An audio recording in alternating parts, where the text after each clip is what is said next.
खाते ही ना कहली बूढ़ी की तनी उलाट देला जाके सब हमारे के ताकी कि हे जाई पर तो ये तो बड़का एकदम बिगहलतिया उलाट दी मर्द बताओ ऐसा नहीं बात छछुना ले हेंगड़ा ओकरा तनको समझदारी नहीं की बतावा सुख गइल बा कहानी की एकरा के बीच लेकर आ गए एक मस्त कॉमेडी जो कि मेरे चैनल को सब्सक्राइब कीजिए। मैं ऐसे ही वीडियो लाता रहूँगा। करिया के मन में नहीं जाना सोच कि यही तरह अपन आ जाता हवे में एगो तो मर्द हमें तंग कर दिले रोज पी खा के आई रोज गरियावता मरता मन करता कि भाग जाए अपना गाँव में नैहरे चल जाएंगे लेकिन ये सोचता नहीं कि भाग जाए तो गाँव के लोग का सोचे कि देखा मर्द वैसा में पागल है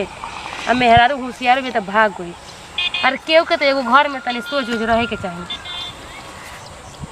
उनका ई नहीं बुझात कि तनी आके खाना पीना खा ली बोला पर कहन कि बोलतिया माई बहन कह के एगो रख दी हन कहला हम बेटवा के नहीं तार मारदा रहला है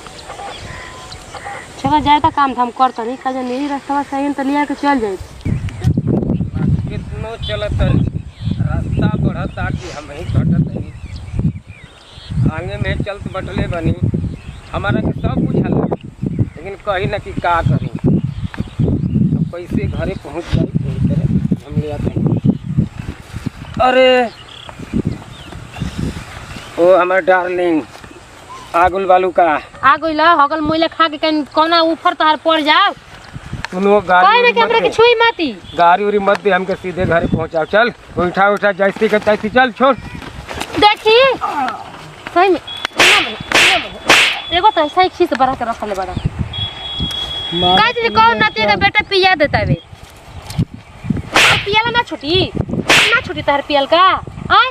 तार पियाला में ऊपर परो हगल माला खा के आ जा तेरा गोह करन कहां से आय हमरे मर्द के कितना निमन वाला सीधा वाले जाके बिगाड़ देला सन काजी सुन तनी उठी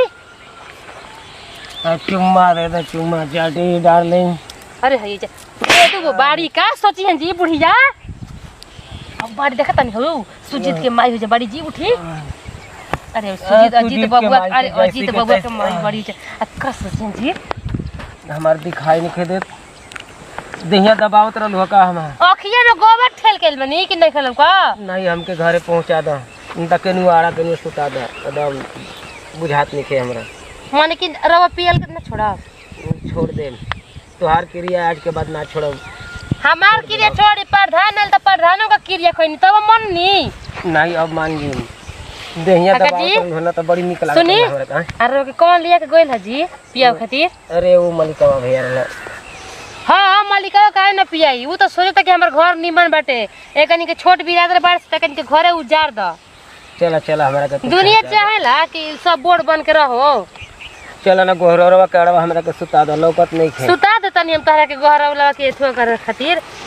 इतना तो हरुका ना बनी 2 किलो के गप से टांग के लेके धयई गवना करा के पिया चल गइल सुता दी करतनी हई हां का ना गाना गावत देखत हमके सुतावा द टंगवा करके अरे का भइल हो भौजी का हो गेल भैया भाई तबीयत खराब है बच्चा कहीं सुता पी ले वाला ज्यादा का हां बच्चा हो गेल मत कहि के बिहार में दारू बन बा तू कहां से तारे के मिल जाता हम ई परेशान मिल जाई जी काहे ना मिल जाई लोग 2-4 पैसा घूस दे त मिल जाता वे अब बतावस त हिनकर के हेजे काहे लोटइले बालू ले जाला घरे हिनकर के वो बच्चा मालिश करत रहली खूब मालिश कइले हां तब का